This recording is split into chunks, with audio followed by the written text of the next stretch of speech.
ஏழு தூக்கி பள்ளி என்று பயலும் பையன்தான் நாடு காக்கும் தலைவனாய் நாளை விளங்க போகிறேன். தித்திக்கும் தென்தமிழாய் திக்கட்டும் பரவட்டும் முத்தமிழ் தாய்க்கு முதல் கண் வணக்கங்கள்.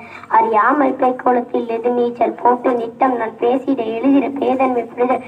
தலைமை ஆசிரியர் அவர்களுக்கும் ஆசிரியர் அவர்களுக்கும் தன் பிறவா சகோதர சகோதரிகளுக்கும் என் முத்தான முதல் கண் வணக்கத்தை தெரிவித்துக் கொள்கிறேன். ஒரு தாய், அவள் வீட்டு வாசலில் தினமும் காத்திருப்பாள்.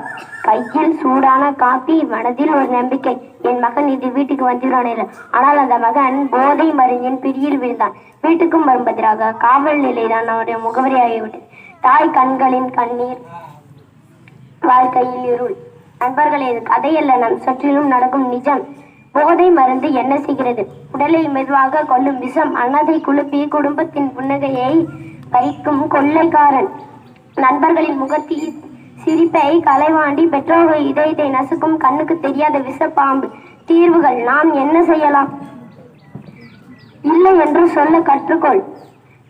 நண்பர்கள் குடும்பத்துடன் திறந்த உரையாடல். ஆலோசனை மையம் ஹெல்ப்லைன் 1933 மனாஸ் ஹெல்ப்லைன். இப்போது நீங்கள் ஒன்றாக சொல்லுங்கள், போதை மருந்து இல்லை, போதை மருந்து இல்லை, போதை மருந்து இல்லை. நான் இன்றே உறுதி எடுப்பேன், நான் ஒருபோதும் போதை மருந்தை தொட மாட்டேன்.